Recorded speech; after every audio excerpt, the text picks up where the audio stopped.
Bonjour à tous. Tout d'abord, merci de m'avoir donné l'occasion de parler lors de cette journée.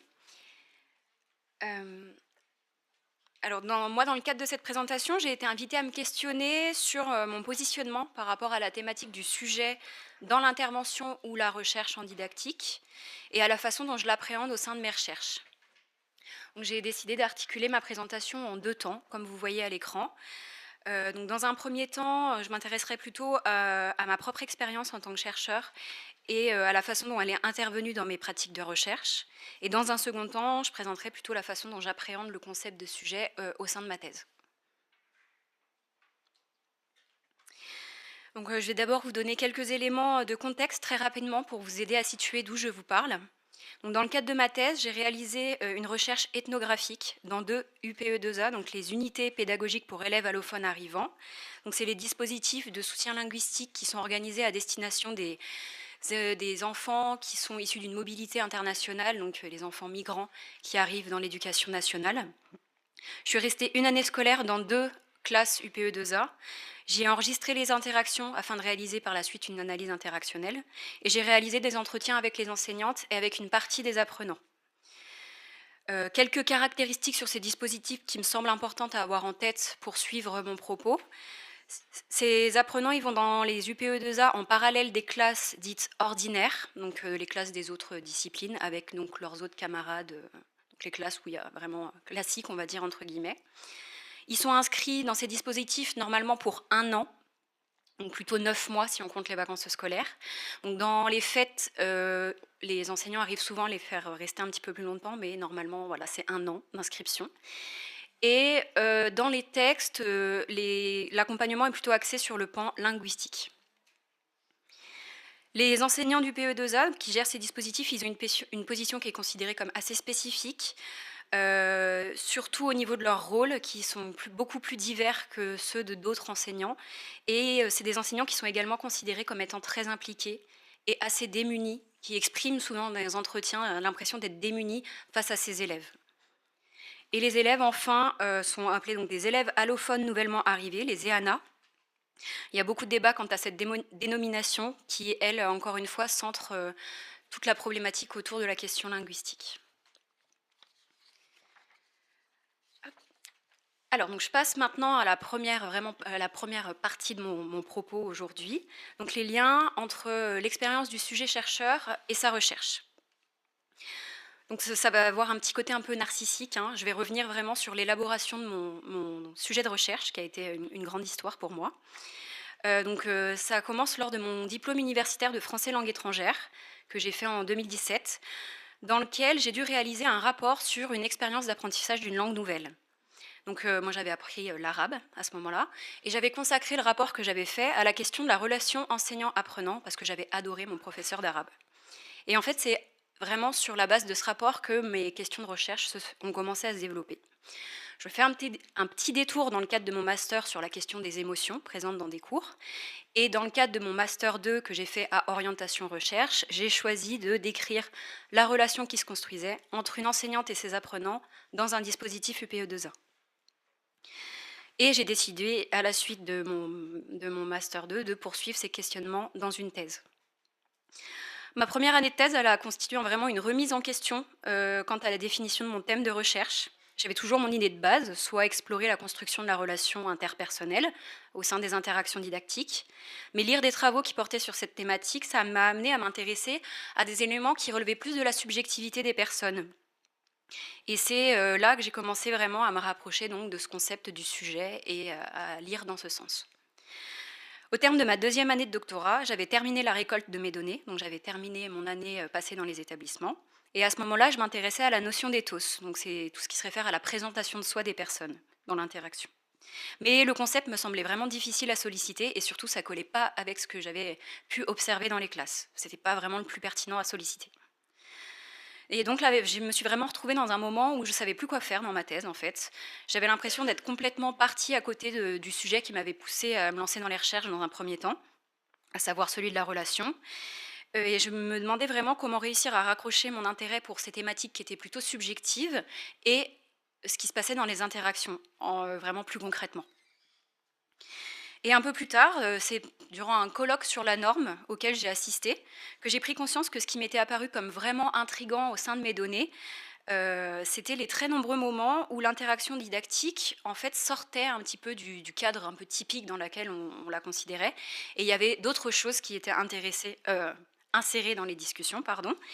Et donc, c'était plus vraiment mis sur, l'accent n'était plus vraiment mis sur la transmission d'éléments linguistiques. Donc j'ai choisi de me concentrer sur ces moments bien délimités que donc, pour l'instant j'ai désignés sous le terme de sortie de cadre et de m'y intéresser plus précisément sur ce que ça traduit des processus subjectifs et intersubjectifs et voilà ce que ça donne à voir en fait des personnes. Et donc j'avais réussi ainsi à raccrocher mes deux intérêts de recherche. Donc à travers cette mise en récit du développement en fait de mon sujet de recherche, on voit bien que c'est vraiment mon expérience en tant que personne, mes rencontres et les colloques auxquels j'ai pu assister qui m'ont aidé et qui m'ont poussé finalement à redéfinir mes intérêts de recherche. Que ce soit donc au début, au temps de sa mise en place, mais aussi lors de la formalisation de mon questionnement. Plus concrètement maintenant, comme je vous ai dit, j'ai mis en place une démarche ethnographique, ce qui a donc nécessité ma présence dans les classes pendant une année entière. Et ça aussi, ça a eu un impact sur le déroulement de la recherche et ce qui en est ressorti. L'ethnographie, ça sous-entend donc une présence longue du chercheur sur le terrain qu'il explore. Et c'est souvent considéré comme une démarche de recherche qui comporte de nombreux défis quant à l'implication et justement à la présence du chercheur sur le terrain. Donc moi, déjà, il y a eu quelque chose qui s'est passé au niveau de l'accès au terrain. Donc les terrains scolaires, ce n'est pas des terrains qui sont considérés comme très facilement accessibles. Il y a beaucoup de démarches institutionnelles pour y accéder. Donc moi, je me suis appuyée sur mon propre réseau pour réussir à entrer dans des classes. Donc j'ai fait appel à mes parents qui sont enseignants et qui, eux, ont demandé à leurs collègues qui géraient les dispositifs UPE2A de m'accueillir dans leur classe. Donc là, déjà, en fait, j'ai perdu un peu la main sur la présentation de moi qui était faite.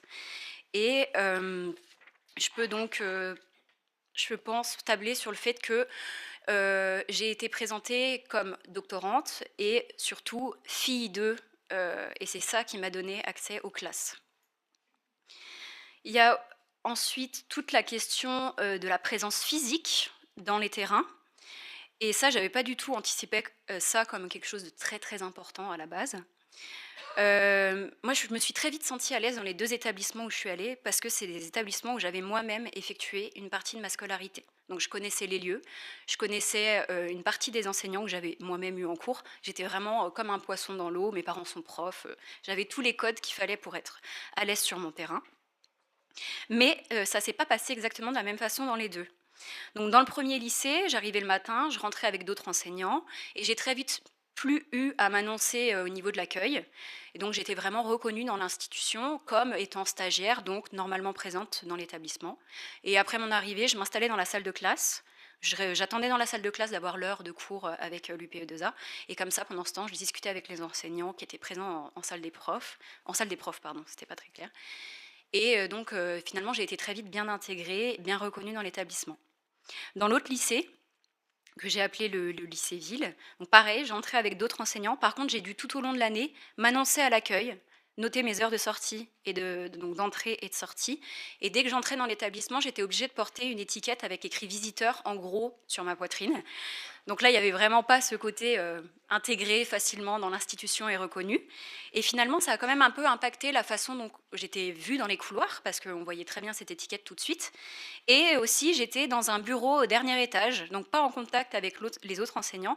Et finalement, ça m'a manqué, le fait de ne pas avoir accès à la salle des profs pour toutes ces discussions informelles qu'on peut avoir. Voilà. Donc ça, c'était pour le côté dimension incarnée. Autre point de la présence et de la dimension incarnée du chercheur, c'est la façon dont j'ai été positionnée dans les classes, que j'ai choisie, sans vraiment réfléchir non plus au début. Donc dans la classe du lycée Montagne, que vous avez à gauche sur l'écran, c'était une disposition assez traditionnelle des tables, donc face au bureau et face à l'enseignante. Les apprenants étaient disposés sur la rangée du milieu, donc là j'ai mis des indications en orange, mais ça changeait un petit peu. Et moi j'étais sur une rangée à gauche, donc c'est l'étoile rouge qui représente ma position. Donc j'étais un petit peu finalement à l'écart, plutôt en avant, donc mis entre la place de l'enseignante et vraiment le groupe d'apprenants. Dans le lycée ville, par contre, les tables étaient positionnées en îlot, et moi j'ai été d'office placée avec les élèves. Donc en fait, je me suis sentie beaucoup plus intégrée dans le groupe des apprenants. Et donc je vais en reparler après, ça a eu un fort impact sur la façon dont j'ai été reçue dans les groupes aussi, et sur les relations que j'ai tissées avec les élèves. Donc voilà, c'était vraiment pour axer mon propos sur le côté inscription du sujet chercheur, mais vraiment dans sa dimension corporelle au sein des établissements. Donc ensuite, bien sûr, dans la question des recherches ethnographiques, il y a toujours la part d'implication qui est à définir, et à quel point on intervient, à quel point on essaye de se mettre en retrait dans ce qu'on observe. Donc ça, c'est vraiment des questions qui divisent encore au niveau des ethnographes. Est-ce qu'il faut vraiment intervenir? Est-ce qu'il ne faut pas intervenir? À quel point on va perturber ou pas l'intervention? Donc moi, il y a eu un point qui a en fait un peu influencé la façon dont dont je me suis comportée dans les classes. C'est qu'avec l'enseignante du lycée Ville, j'ai vraiment axé la présentation de moi-même dans le mail où je l'ai contactée sur le fait que j'étais doctorante, je me destinais à être enseignante, je voulais voir comment elle faisait pour essayer d'être formée, etc. Et en fait, pendant les cours, elle me donnait des conseils. Elle me disait, ah là, tu vois, il faut faire ci, il faut pas faire ça, etc. Et donc, ça a duré vraiment tout au long de l'année. Donc, ma première présentation a en fait impacté tout le déroulement de la suite. Et au début, elle voulait pas que j'enregistre parce qu'elle estimait que sinon, j'allais pas être assez concentrée sur ce qui se passait. Voilà, donc en fait, heureusement, au bout d'un moment, quand elle me voyait noter sur mon carnet, elle s'est dit, bon, finalement, enregistrer, ça permet peut-être qu'elle soit plus présente, donc elle m'a laissé enregistrer. Mais comme quoi, cette petite présentation de moi que j'ai fait au début a eu vraiment des impacts importants. Et dans le lycée Montagne, j'étais plutôt considérée comme une collègue. Voilà, j'apportais de l'aide.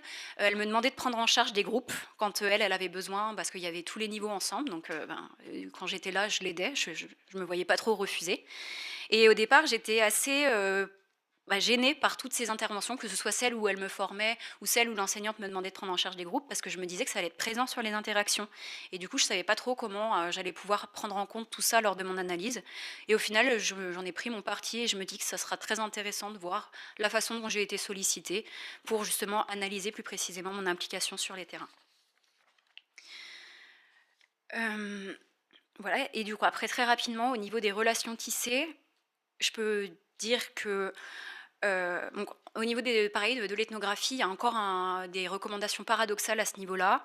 On considère qu'il faut devenir proche des acteurs pour qu'ils se confient et qu'ils soient à l'aise avec nous, mais en même temps, il faut garder une certaine distance parce qu'on ne fait pas partie de leur milieu, normalement. Et donc moi, j'ai trouvé ça très compliqué à mettre en place parce que j'avais quand même l'impression d'instrumentaliser beaucoup les relations, que j'ai préféré finalement investir de la façon la plus naturelle possible, tout en restant évasive, on va dire, lorsqu'il y avait des questions qui touchaient à vraiment ce que je comptais faire après dans ma recherche, qui de toute façon a complètement évolué, donc j'aurais pu leur en parler, finalement ça n'allait pas trop impliquer ce qu'elles pouvaient faire ensuite. Et en tout cas, on s'entendait très bien avec les enseignantes, on avait beaucoup de discussions qui dépassaient largement le cadre de la recherche, on discute encore par SMS et tout ça, elles prennent des nouvelles régulièrement. Avec les apprenants, c'est là que la position, je pense, intervient. J'avais peu de contacts, même si je m'entendais très bien avec les élèves du lycée Montagne, donc ceux où j'étais positionnée finalement un peu en dehors d'eux. Et par contre, dans le lycée Ville, j'étais vraiment bien intégrée. J'avais beaucoup de contacts. Les apprenantes m'ont ajoutée sur Instagram, elles me parlaient. Et je pense que, entre autres, vous avez entendu, j'ai dit les apprenantes, c'est parce qu'en fait, c'était un gros groupe de filles. Et finalement, je pense qu'elles se sont senties plus proches de moi parce que j'étais pas énormément, beaucoup plus vieille qu'elles, et que voilà, je partageais le même genre qu'elles, donc potentiellement les mêmes interrogations et tout ça. Voilà, donc tout ça, en fait, ça me fait me questionner un peu sur la place qu'on accorde à cette expérience du chercheur dans la recherche. Et c'est souvent des dimensions qui sont un petit peu décriées face à une supposée objectivité qu'on est censé conserver par rapport à ce qu'on peut analyser et aux phénomènes auxquels on s'intéresse. Et pour autant, donc, moi je trouve que, personnellement, et je suis pense pas être la seule à le dire. Il y a également Marc Debono qui avait fait une intervention en ce sens au colloque de Liège. C'est très important de reconnaître justement cette part d'expérience du chercheur dans le sens où voilà, elle nous guide, elle guide nos choix et donc au lieu d'essayer de la cacher sous couvert d'une certaine objectivité, la reconnaître pour la mettre plus à distance, c'est plus intéressant plutôt. Donc voilà. Donc voilà, c'est ce que je viens de dire, pardon. Donc je vais laisser de côté un petit peu tous ces éléments plutôt épistémologiques, méthodologiques, et je vais passer plus maintenant au fond de ma recherche de thèse en elle-même. Alors, je me suis juste perdue dans mes feuilles. Je vais essayer de retrouver ça. Et c'est pas grave. Ouais, bon, tant pis. Donc, au niveau de la thématique du sujet en didactique, ça a longtemps été un sujet qui a été considéré comme un peu mis de côté au profit d'une vision plus rationnelle des individus. Donc là, je m'appuie sur un article rédigé par Maud Vado en 2012. Pour autant, il me semble que c'est une thématique qui est désormais quand même bien investiguée. Que ce soit justement comme on en parlait tout à l'heure du point de vue de la question des émotions qui interviennent dans la classe. J'ai aussi, moi, personnellement, un intérêt pour tout ce qui est trait aux imaginaires, donc aux représentations qui peuvent intervenir au sein des classes. Et il y a également un peu toutes les recherches qui portent sur les relations, le rapport à l'altérité, les dynamiques identitaires, la reconnaissance, le care, voilà, tout ce qui touche vraiment finalement aux individus eux-mêmes. Et pour preuve de ça, mais comme exemple, on va dire, il y a eu le colloque auquel j'ai assisté l'année dernière, Retour du sujet et du sens en didactique des langues, donc, qui a lieu en avril. Et il y a eu pas moins d'une 60aine de communications lors de ce colloque, qui m'a semblé du coup quand même montrer qu'il y avait un certain intérêt du sujet actuellement en didactique.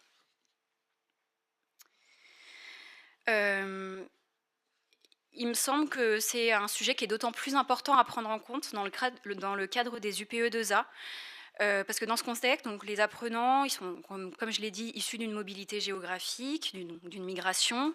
Ils viennent généralement d'arriver sur le territoire français quand ils arrivent dans les dispositifs. Et ce déplacement, ça induit pour eux une mise en contact avec des nouvelles personnes, avec des nouvelles habitudes, avec des nouveaux groupes sociaux, avec des nouvelles façons de faire, des nouvelles représentations. Bref, ça fait beaucoup de mise en contact. Accompagné à tout ça, il y a l'apprentissage d'une langue nouvelle. Et donc, il y a potentiellement beaucoup de rapports qui se construisent, qui peuvent parfois être problématiques. Et tous ces rapports à l'autre engendrent également un nouveau rapport à soi qu'il est important pour moi de problématiser, de prendre en compte. Il est en plus reconnu que des expériences difficiles comme la migration peuvent amener une difficulté et des incohérences dans la perception qu'on a de soi et dans son identité, d'où l'intérêt, encore une fois, de réfléchir à la façon dont la subjectivité de ces jeunes peut intervenir directement dans les cours. Donc maintenant, je passe vraiment plus à ce que je fais et à ce que j'ai et ce sur quoi je m'appuie dans le cadre de ma recherche. Donc moi, je considère les interactions didactiques comme étant classiquement orientées vers un but d'enseignement-apprentissage. Ce but induit une distribution précise des rôles entre l'enseignant et les apprenants. Donc l'enseignant, ce sera plutôt l'expert, détenteur du savoir, animateur des interactions, etc. Et les apprenants ont toute une série aussi de rôles qu'ils ont à remplir pour leur métier d'élève. Et cette dévolution des rôles interactionnels, elle induit la mise en place d'une relation qui est classiquement marquée par une certaine hiérarchie entre l'enseignant et les apprenants, et aussi parfois quand même de la proximité. Mais il y a aussi également le fait que généralement on considère que les cours sont censés être un espace, donc une interface, je ne sais pas si on peut parler de ça comme ça, qui met à distance finalement un peu l'extérieur du cours. Et donc il y a Violaine Bigot qui parle en fait d'une mise à distance de la rumeur du monde lors des interactions didactiques. Pourtant, c'est pas toujours le cas, et donc moi c'est ce que j'ai pu observer. Même le fonctionnement un peu typique, voilà, l'enseignant expert, les apprenants novices, n'est pas toujours actualisé dans les cours. Et il y a pas mal de moments identifiables dans les interactions didactiques où en fait on n'est plus du tout dans ce cadre-là. Soit les rôles sont différents, soit il y a d'autres choses qui sont insérées qui, elles, relèvent justement soit de la subjectivité, donc du monde intérieur des individus, soit de l'extérieur de la classe. Donc ces moments d'échange, il y a d'autres chercheurs qui s'y sont intéressés. Certains en parlent comme des décrochages communicatifs, comme Escoffier, ou des déritualisations aussi, un terme un peu plus ancien, qui avait été élaboré par Maure et Simon. Et ces sorties de cadre, enfin ces décrochages ou ces écarts, après on peut les appeler un peu voilà, comme on veut, ils sont très présents en UPE2A, ça a été relevé. Et donc moi, mon hypothèse, c'est que ces sorties de cadre et ce qu'elles font entrer sont au cœur de ce qui donne l'impression aux enseignants des UPE2A d'avoir cette impression de dépasser leur rôle ordinaire, en fait, parce que c'est là qu'ils se retrouvent à gérer d'autres choses qui sont plus du tout forcément en lien avec le linguistique. Et parmi toutes les orientations qui peuvent arriver dans ces sorties de cadre, donc comme je l'ai dit, il y a aussi des moments où c'est, selon moi, des choses qui sont plus propres à la subjectivité des individus qui sont sollicités. Donc ça, c'est pas non plus forcément une chose nouvelle, ça avait déjà été évoqué par Porquier, donc avec la dimension authentique que peut prendre parfois le discours de la classe. Donc il y a plusieurs chercheurs qui sont un petit intéressés à ces choses-là, donc comme je viens de dire, Escoffier avec les décrochages communicatifs, et qui se sont un peu questionnés sur ce que ça permettait justement, spécifiquement dans ce contexte. Donc Escoffier a montré que ça permettait de faire entrer le vécu des jeunes dans l'interaction et de reconnaître leur expérience. Maure et Simon avaient déjà montré que les déritualisations étaient des espaces d'expression d'identité plus personnels pour à la fois les enseignants et les apprenants. Il y a José Aguilar Rio aussi qui s'est intéressé un petit peu au dépassement de rôle qui était parfois effectué par les enseignants en classe de L2. Et enfin, il y a un mémoire qui a été effectué par Naïs Mayol, donc qui a été dirigé par ma directrice aussi, et qui s'est intéressé à la gestion de la parole personnelle d'apprenants migrants, donc adultes cette fois-ci, et qui avait montré à quel point c'était délicat justement de recevoir cette parole et de la gérer dans les cours. Donc voilà, c'était un peu les considérations théoriques autour de cette insertion du sujet dans les interactions didactiques. Et maintenant, je vais passer plus à des propos méthodologiques. Donc moi, je vais vous présenter ce que j'ai concrètement mis en place, mais par contre, je vous préviens, je vais me limiter à des éléments vraiment méthodologiques et à la présentation juste de quelques résultats issus des entretiens parce que je n'ai pas encore fait mon analyse, donc je ne vais pas pouvoir inventer des choses. Donc moi, je me sers du logiciel Sonal, qui est un logiciel d'annotation, normalement d'entretien, mais que j'ai utilisé, on peut détourner son usage, donc j'ai décidé de l'utiliser pour les interactions didactiques. Donc j'ai commencé à finalement explorer un peu toutes les interactions en isolant, Sonal permet de faire ça, j'ai isolé finalement un petit peu tous les extraits qui selon moi sortaient du cadre strictement linguistique donc de la classe. Que j'ai au départ, donc j'ai isolé tous ces extraits et j'ai essayé de les rassembler en grosses collections. Et donc c'est là où je me suis dit, il y a une collection, c'est vraiment en lien avec ce que les gens apportent d'eux-mêmes, en fait, leurs émotions, leurs anecdotes, etc. Donc au départ, j'avais créé une grosse catégorie un peu floue que j'avais appelée dimension authentique. Et très vite, il y a eu énormément de choses qui rentraient dans cette catégorie, donc le classique de l'analyse, on commence à un petit peu segmenter un peu plus précisément tout ça. Donc j'ai affiné la collection domaine personnel en plusieurs sous-collections. J'ai dit que voilà, je vous indique la référence de l'ouvrage de recommandation méthodologique que j'ai lu de Hervé Dumez. Et donc j'ai élaboré pour l'instant la typologie suivante pour prendre en compte ce qui était subjectif, parce qu'il relevait selon moi d'éléments subjectifs dans les interactions. Je précise que je suis toujours sur les interactions. Donc je passe très rapidement, on reviendra dessus parce que du coup j'ai plus le temps. Et je voulais passer à la façon dont moi j'ai essayé de solliciter la subjectivité des personnes dans les entretiens. Moi, j'ai tout de suite voulu faire, les entretiens avec, les enseignants et les apprenants pour essayer d'avoir accès à leur, discours à eux, parce que ça me semblait être une chose importante dans le cadre de cette recherche. Sauf que je me suis très vite dit: «OK, bon, en fait, comment je vais faire?» parce que je partage pas la langue avec les apprenants forcément, qui certains étaient débutants, bon, ils avaient des niveaux un peu, variables et en plus, je voulais vraiment les amener à réfléchir sur eux. Il y avait un côté introspectif qui me semblait en tout cas un petit peu difficile à mettre en place. Bon, ça me semblait un peu abstrait, sachant que j'allais faire des entretiens, OK, avec les enseignantes, mais aussi avec des adolescents. Je me demandais s'ils allaient accrocher à ce genre de thématique ou pas. Parallèlement, j'ai fait des ateliers de conversation à destination d'étudiants, internationaux et dans ce cadre de ces ateliers, j'ai utilisé des images pour déclencher des productions orales et finalement, je me suis dit: «Ben, pourquoi pas faire la même chose dans le cadre des entretiens?» Donc j'ai choisi de faire ça, et de solliciter les verbalisations sur les éléments qui me semblaient les plus abstraits à l'aide de documents iconographiques.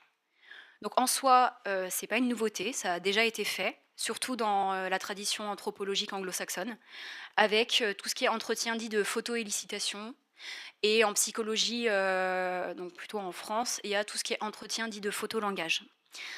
Donc moi, par contre, j'ai pas voulu utiliser les photos qui me semblaient pas forcément trop adaptées et j'ai plutôt choisi des images de 2 jeux, le jeu Dixit et le jeu Mysterium.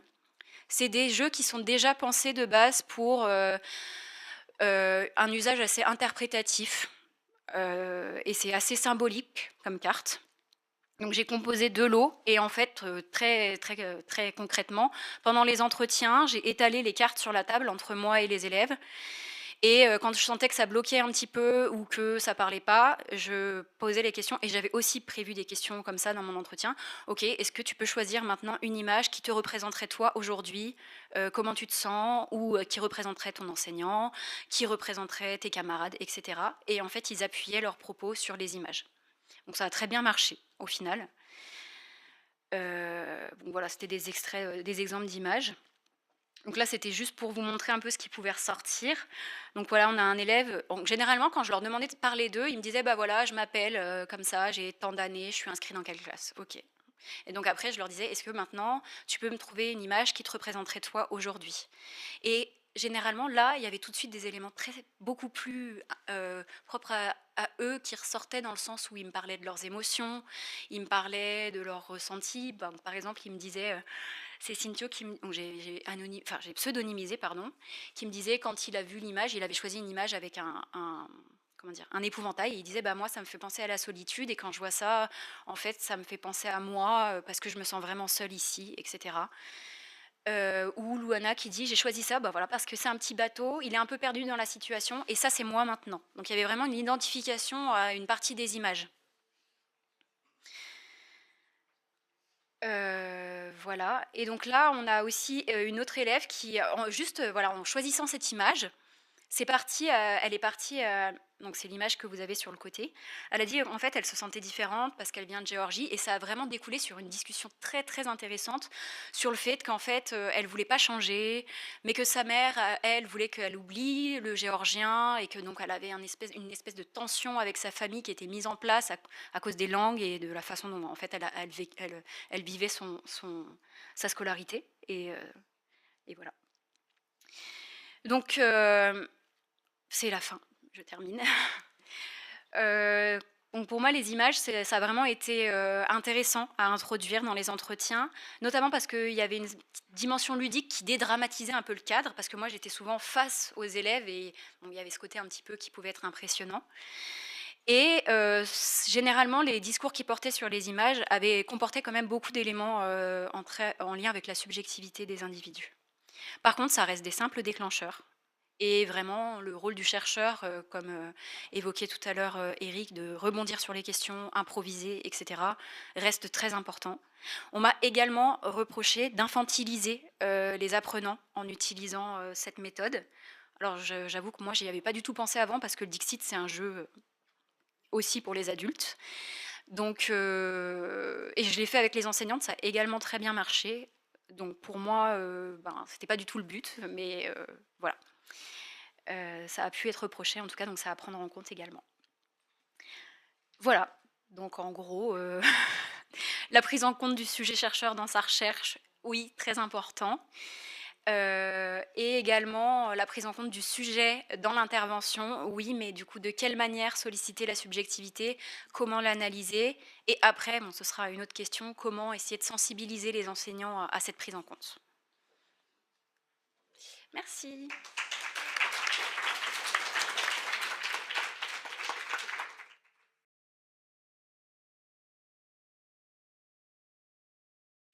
Bonjour à toutes et à tous. Merci Manon. Alors moi je vais essayer de discuter également de discuter la notion de sujet et en m'appuyant sur certains des propos de Manon. Mais par rapport à mon domaine de recherche actuel, mes préoccupations actuelles, donc même si c'est quand même, il y a quand même un lien fort. Moi, je travaille plutôt auprès des adultes migrants et depuis quelques années maintenant, plutôt sur le domaine de l'alphabétisation. Donc des personnes migrantes non scolarisées ou peu scolarisées dans leur pays d'origine. Je vais détailler tout à l'heure exactement ce que je fais et je vais essayer d'aborder cette notion du sujet à travers deux dimensions. La dimension transformative, dont Manon a un petit peu parlé, et puis je terminerai sur la dimension plutôt éthique. Alors, recueillir la parole du sujet apprenant, c'est donner une place à cette parole. Et donc, je vais m'appuyer sur un projet de recherche qui s'est fait à Lyon, qui est dirigé par Véronique Rivière, qui est ici dans la salle. Véronique, si je dis des bêtises, tu peux compléter. C'est un projet qui s'est déroulé de 2021 à 2023, où l'enjeu, c'était de mieux comprendre les enjeux langagiers de mobilité et aussi de repérage dans le temps des personnes adultes, donc non alphabétisées, c'est-à-dire donc non scolarisées dans leur pays d'origine ou très peu, et qui ne maîtrisaient pas les compétences écrites. Donc en gros, l'idée, c'était de voir un petit peu comment ils pouvaient se débrouiller dans cette ville, à Lyon. Donc c'est un projet lyonnais. Comment ils pouvaient faire pour se déplacer à Lyon, quelles étaient les stratégies qu'ils mobilisaient, sans passer par l'écrit. Alors au départ, dans ce projet, on avait on avait filmé des séances de formation. On a aussi des entretiens linguistiques et professionnels filmés, donc les personnes migrantes qui discutaient avec une professionnelle sur leur avenir en formation ou aussi avec le travail. Et puis, petit à petit, on s'est rendu compte que ce qui nous intéressait, ça aurait été aussi l'expérience vécue des personnes, et on a commencé à faire des entretiens biographiques. Alors, entretien biographique, en fait, on est encore en train de réfléchir à tout ça, donc on peut parler d'entretien biographique, mais voilà. Vous verrez au fur et à mesure de ce que je vais discuter pourquoi on se pose des questions sur ce qu'on fait.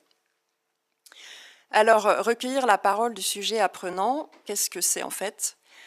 C'est faire entrer le vécu dans l'interaction et reconnaître aussi l'expérience du sujet. C'est ça qui nous intéressait. Et les entretiens, pour Delory Montberger, ça va être de recueillir et entendre la parole singulière d'une personne, donc à un moment T de son existence et de son expérience. Alors, quelle finalité et quels enjeux par rapport à cette recherche, en fait? Bien sûr, il y a des enjeux didactiques parce que le souci, c'était de s'appuyer peut-être sur les stratégies des personnes pour questionner ce qu'on fait en formation, pour avoir un impact sur l'apprentissage des personnes et la manière dont ils pouvaient déployer des stratégies pour se déplacer dans la ville. Mais bien sûr, il y a aussi des enjeux sociaux, des enjeux sociétaux, citoyens et politique. On a parlé un peu politique déjà ce matin, mais voilà. Parce que, en fait, c'est permettre une visibilisation des situations. Et donc, on va faire entendre la voix du sujet. Donc, c'est-à-dire qu'on va vraiment s'intéresser aux personnes et pas seulement à comment on les forme, en fait. Et puis, l'idée, c'est de aussi sensibiliser les institutions, sensibiliser aussi le grand public à cet enjeu de société. Et c'est pour ça qu'on est en train de réfléchir, enfin on a un projet en cours, un projet de valorisation de la parole, des paroles qu'on a recueillies.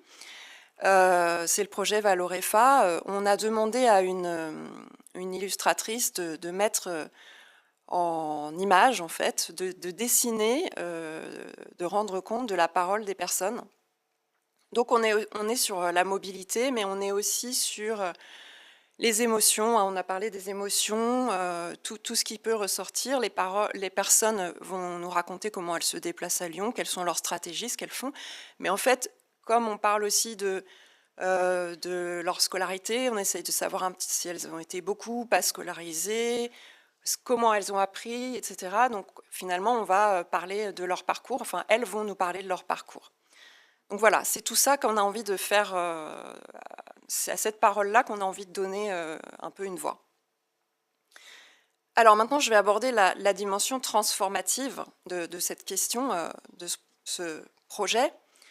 Manon a parlé du sujet chercheur, hein, tu as même très bien conclu finalement, parce que tu me donnes un peu le lien, et je vais essayer de voir un petit peu comment le sujet apprenant, le sujet chercheur et le sujet praticien, le sujet formateur, comment dans cette relation finalement il y a eu une action transformative pour chacun des sujets, chacun agissant sur l'autre et chacun apprenant de l'autre.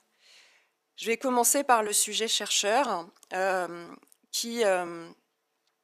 on en a parlé aussi un petit peu ce matin.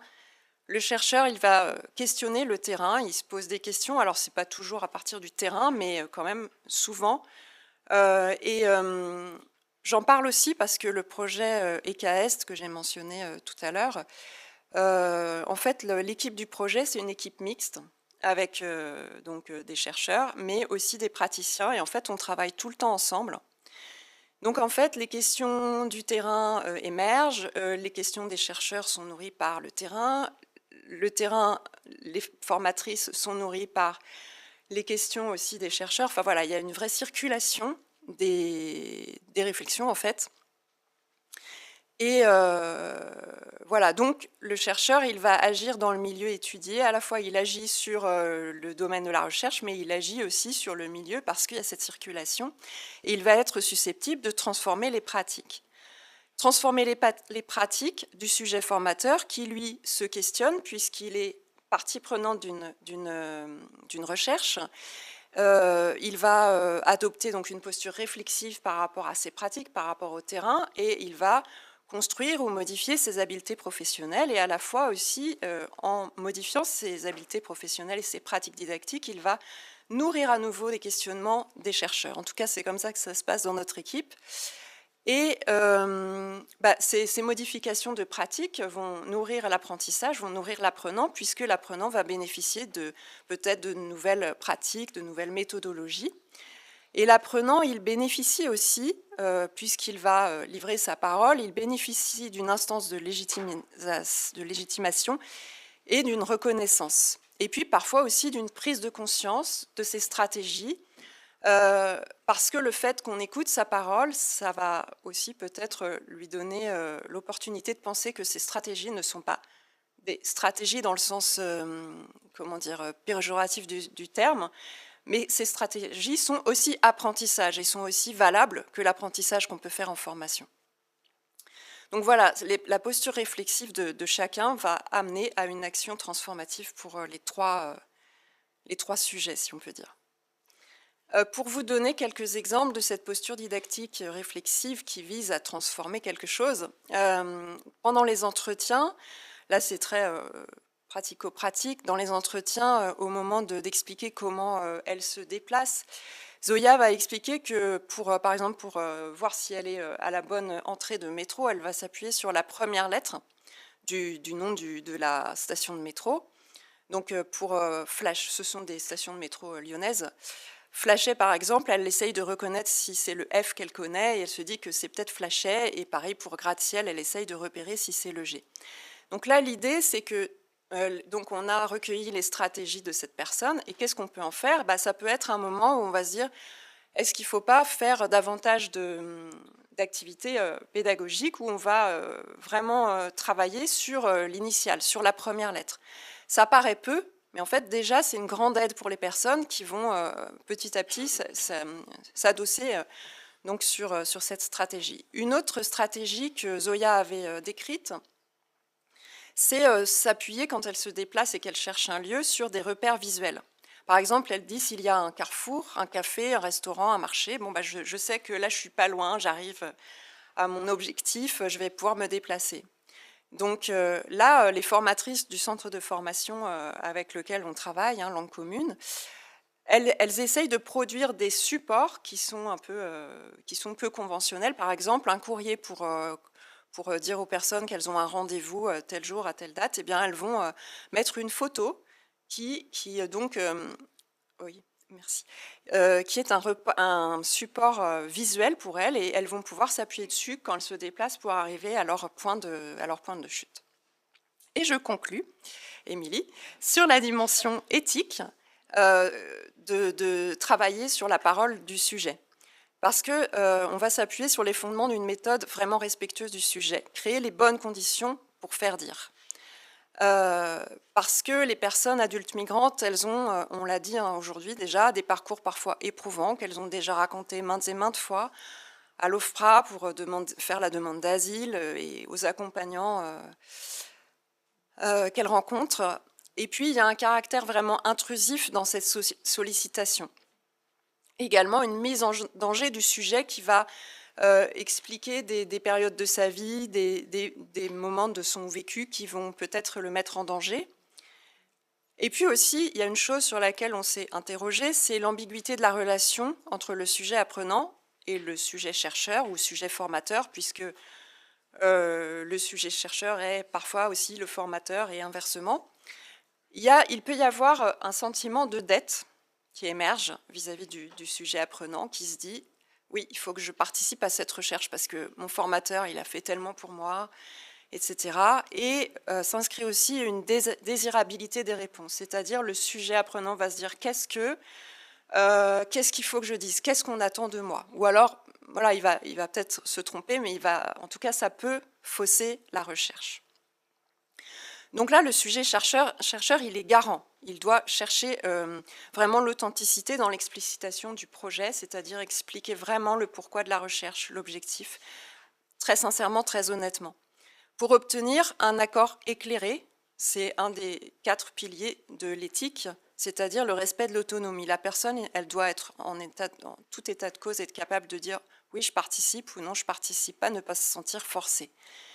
Le chercheur, il doit aussi protéger des données sensibles. On connaît bien sûr les données, qu'on protège les données avec le RGPD, mais de plus en plus de projets de recherche vont mettre en place des comités d'éthique et de recherche avec des pairs qui sont extérieurs à la recherche et qui vont pouvoir être attentifs à ces questions-là.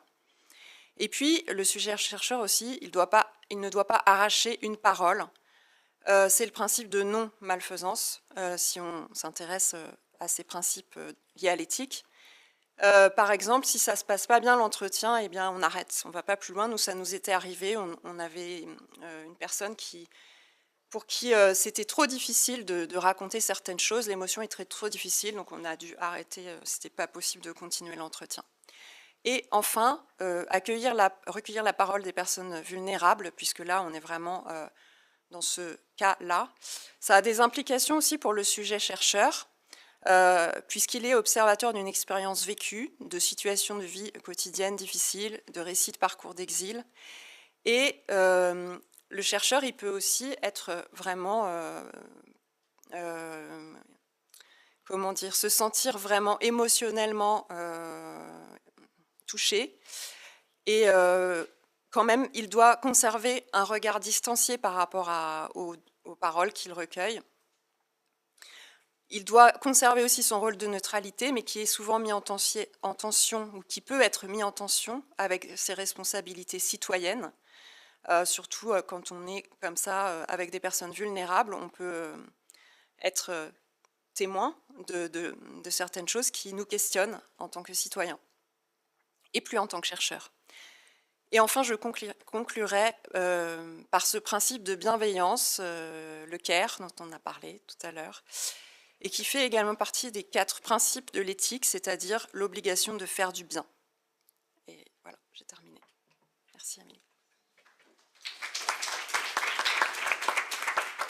Et je laisse la parole à Jean-François.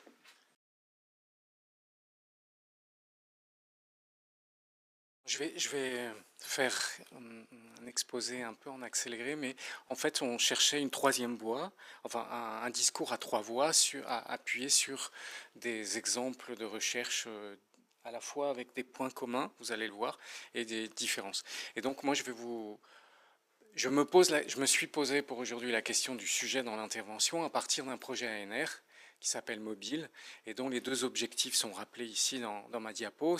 On s'intéresse à la socialisation langagière d'étudiants internationaux sur la métropole de Lyon et on s'intéresse à la façon dont on peut concevoir des ressources pour soutenir les expériences langagières et sociales, notamment via une application. Ce qui m'intéresse de discuter avec vous, c'est les moyens qu'on s'est donnés pour recueillir des récits d'expérience. En fait, pour accéder à l'expérience des étudiants, on a choisi de passer par le récit et non pas par des traçages, des choses qui on pourrait, ça existe hein, en mobilité, on trace. Nous, on part du fait que dans le récit d'expérience se construit quelque chose de soi. C'est ce qui va nous intéresser. Donc, on a cherché des formes d'enquête qui correspondaient à nos objectifs et qui prenaient en compte le sujet, en fait, l'étudiant international, autant en tant que personne qu'en tant qu'étudiant. Mais dans sa situation de découverte d'un nouvel environnement. Donc on a mis en place avec les institutions que je ne vais pas présenter à droite parce que je n'ai pas le temps, mais des institutions universitaires de la région lyonnaise, des formes d'enquête collective. Pourquoi collective? Parce que notre prisme, c'est l'expérience spatiale. Et pour nous, l'espace, c'est collectif. C'est une construction collective qui permet d'agir ensemble. Des géographes, en plus c'est le milieu urbain qui nous intéresse, le contexte des étudiants, c'est principalement la ville dans laquelle ils étudient, et la ville, on peut considérer ça avec PES comme la construction d'une architecture du vivre ensemble, et qui répond à des normes, à des valeurs, à des symboles. Et donc, du coup, quelle situation d'enquête collective on pouvait mener pour que ça corresponde, pour que ça fasse émerger ces récits d'expérience. Donc, au cours de cette recherche qui est longue, puisque c'est la 4e année, on a mis en place des ateliers de cartographie collective. Vous voyez la première petite vignette, une discussion autour d'une grande carte de Lyon plastifiée pour favoriser des échanges. On a eu une deuxième action, des ateliers d'écriture collective, de portraits d'usagers de la ville, où là, il a plus été question d'écrire avec des étudiants volontaires des portraits et des contre-portraits d'usagers de la ville. Et l'écriture s'est basée sur les données enregistrées des premiers ateliers, c'est-à-dire sur les récits d'expérience des premiers étudiants. Donc, c'est une écriture collective dans les 2 sens, c'est-à-dire, on a essayé, en tout cas, c'était nos objectifs, d'écrire avec les principaux sujets concernés et d'écrire à partir des récits d'expérience des pairs. Voilà. Et puis, le dernier atelier, c'était autour d'une application de cartographie participative, et mon ambition, c'est de parler des 3, donc je crois que je ne vais pas pouvoir, mais en gros, ce qui m'intéresse ici, c'est de débattre la forme des ateliers. Donc, comment trouver une forme où le sujet peut exprimer son expérience subjective tout en la pensant collective. Puisque ce qui nous intéresse, c'est un environnement collectif et qui se construit collectivement. Et la socialisation passe par ces situations sociales et collectives. Voilà. Donc, on cherche des formes de recherche qui vont vers la recherche participative et la recherche-action, puisqu'on cherche aussi à produire des ressources pour l'intervention dans des dispositifs d'accueil, dans des classes, qui vont interroger l'expérience des étudiants et la prendre en compte dans les apprentissages. Voilà. Et donc, on s'est essayé au jeu de la coproduction sous la forme de ces ateliers. Ça n'a pas toujours marché comme on l'avait imaginé, et finalement, c'est normal, puisque on voulait de la participation, de l'engagement, et on a eu celle que les participants étaient prêts à nous donner. On a fait des ateliers dans des classes de FLE, et on a fait des ateliers de volontaires qu'on recueillait par réunion. Voilà. Et donc ça ne donne pas les mêmes engagements, les paroles ne sont pas les mêmes, mais à chaque fois on a des récits d'expérience. Sur les relations chercheurs et participants, c'est aussi très différent. Dans le groupe de chercheurs, il y avait 2 animateurs qui ont eu des relations privilégiées, fortes avec les participants, et d'autres chercheurs étaient observateurs de ces situations. Et donc là, on voit qu'il y a des retraits qui construisent la relation vraiment autrement. Donc, là, je vais passer sur mon petit enregistrement. Les premiers ateliers cartographiques ont été enregistrés, ont abouti à des récits d'expérience que nous avons analysés, donc chercheurs, à partir d'une théorie des positionnements sociaux.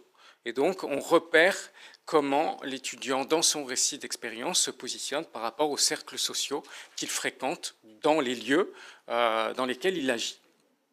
Donc là, j'aurais aimé, ce petit enregistrement est assez drôle sur la manière dont il interroge les bars et les comportements dans les bars, et dont il doit se positionner avec une injonction un peu... bon, c'est normal d'être bourré, mais bon, il faut rester civilisé. Donc c'est dans cette civilisation et être bourré que tout le positionnement, en fait, la difficulté de se positionner dans des cadres normatifs réside. Donc ça, c'est juste un exemple, mais on voit que, en fait, cette parole, elle apparaît dans des micro-récits. Par rapport aux entretiens dont on a beaucoup parlé aujourd'hui, nous, dans nos ateliers, on a des micro-récits. On n'a pas des récits longs, des récits de vie surtout, on a des micro-récits, mais très interactifs, plus ou moins interactifs, on va dire. Et c'est dans ces interactions et dans ces micro-récits qu'il se passe quelque chose aussi en termes d'émergence du sujet. Voilà, j'avais pris d'autres notes. L'atelier portrait, là je vous ai expliqué la situation, je voudrais juste vous montrer ce que ça produit, plutôt ce qu'on a voulu, nous, chercheurs, produire avec les étudiants.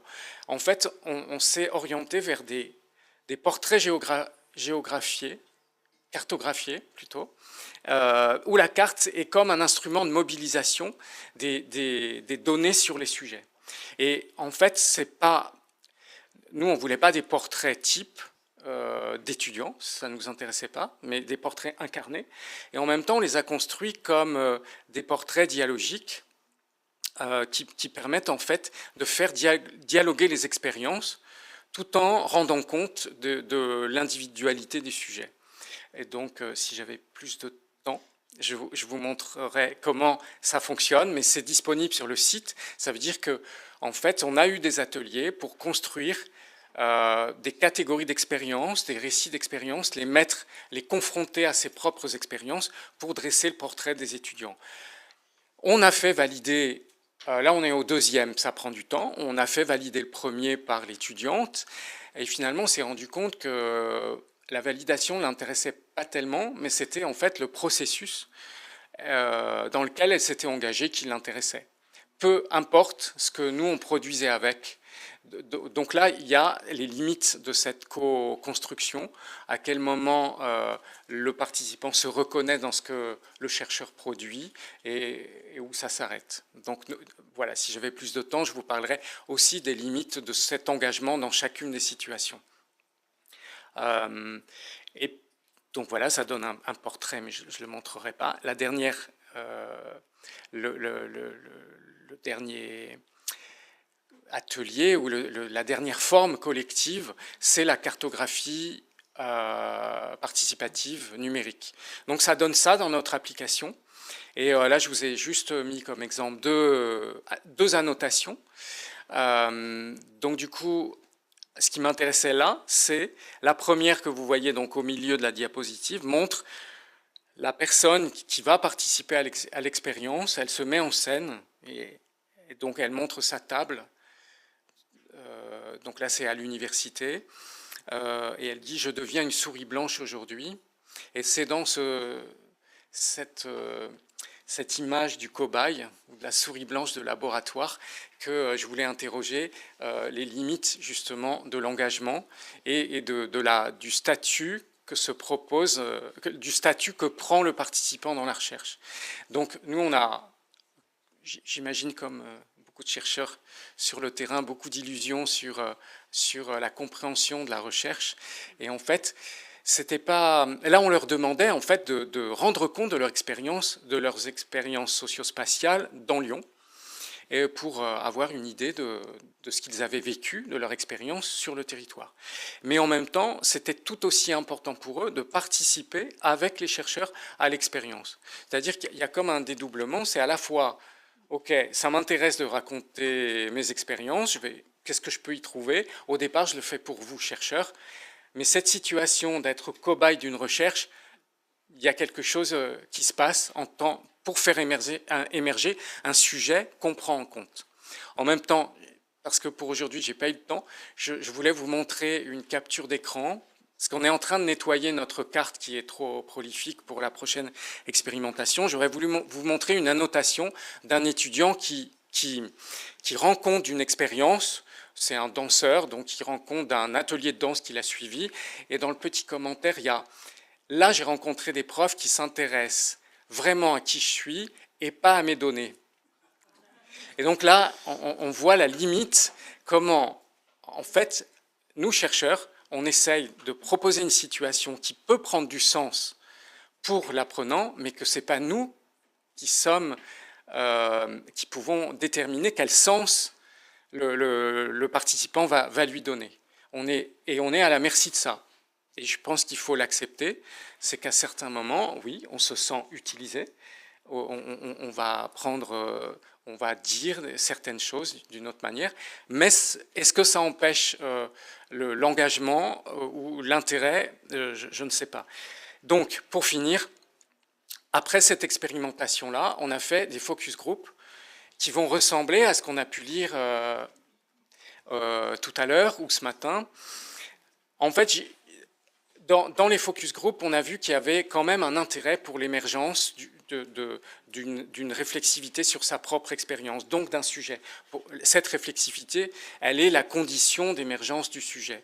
Et donc là, pour William, c'est l'idée qu'il a pu voir et comprendre ce que les autres faisaient dans la ville et comprendre comment ça fonctionne. Donc il y a un apprentissage qui se joue dans la participation au projet de recherche même. Donc ça, c'est plutôt encourageant. Et il y avait un deuxième point encourageant, c'est comment peut jouer la cartographie participative en tant qu'outil de soutien aux expériences. Et donc, en fait, on s'est rendu compte que pour beaucoup, ça leur permettait d'avoir une représentation de leur vie à Lyon, et que grâce et au travers de cette représentation cartographique, ils pouvaient y réfléchir et la comparer à celle des autres. Et pour moi, c'est aussi la condition d'émergence du sujet, ce qu'on cherche. Donc, pour conclure, c'est ça.